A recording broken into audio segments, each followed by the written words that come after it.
I'm Dr. Christopher Bates. I'm a plastic surgeon here at Ponte Vedra Plastic Surgery. Today I'm here to talk about liposuction.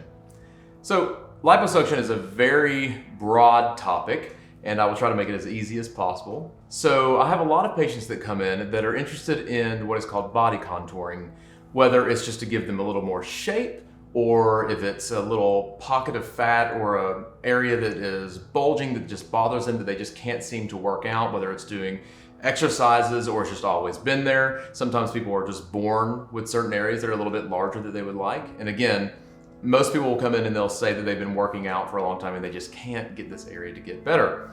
And that's where things like liposuction come into play. The other patients that come in also are patients that have maybe gained some weight or lost some weight and still have some stubborn areas.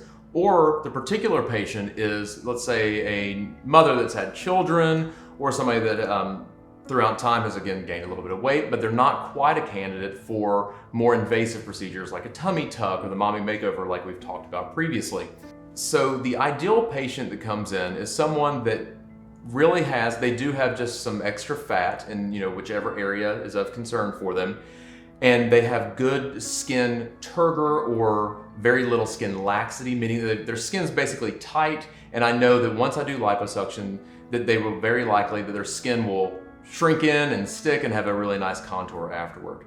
Which brings up the topic of those people that are not good candidates for liposuction, or those that do have a lot of skin laxity. Sometimes people that have lost a lot of weight, or patients that have had children. Sometimes their skin has just become lax. They may be very thin nonetheless, or just have a little bit of troubling areas, but liposuction can potentially worsen their skin laxity. And I have a really thorough conversation with these patients that I truly don't think that liposuction is the right procedure for them and that we need to talk more invasive things. So liposuction itself is done with a cannula, and this is all done under general anesthesia.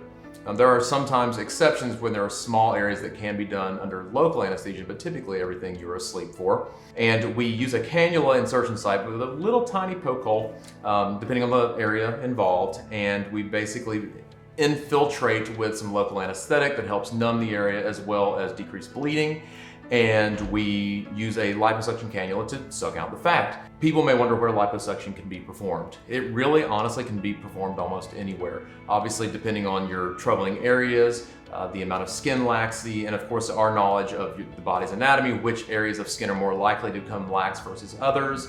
And then of course general things of nerves and arteries and veins that we don't want to get close to. But most commonly things like the tummy, whether it be the upper tummy above the ribs or the lower abdomen, the flanks and love handles, the back, including the upper back, lower back, arms, thighs, on the inside and outside, even on the back as well as the front of the thighs.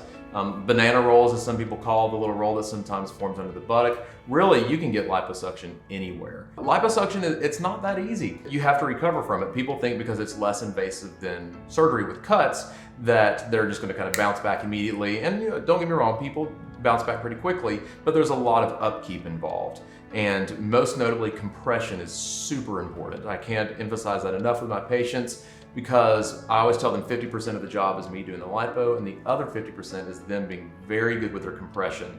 And what that does is that helps squeeze out all the excess fluid from the liposuction and helps kind of mold and contour their body, as well as provide good compression to help the skin stick down better. So compression is very, very important.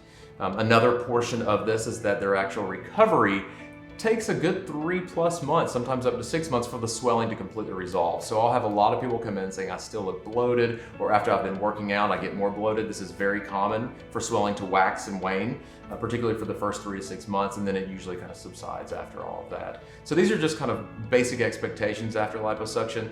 As for actual recovery itself, most people will take a week off from work. After that, as long as of course they're wearing their compression garments and can go work, it's pretty much as tolerated recovery program, and most people are completely fine by a month out. I also do recommend people get lymphatic massages after their liposuction. Usually starts at about a week out after the procedure, and sometimes they'll meet twice, sometimes just once a week, usually for about a month or so after the procedure, and that just expeditiously moves the swelling and also the fat that has been liposucked or anything that was left behind toward the lymphatic system and out, and helps expedite their recovery. So I'm a big believer in it, and my patients seem to really like it. If you're interested in liposuction, feel free to come see me or the other 4 partners here at Ponte Vedra Plastic Surgery. You can call us at 904-273-6200 or visit us online at pvps.com.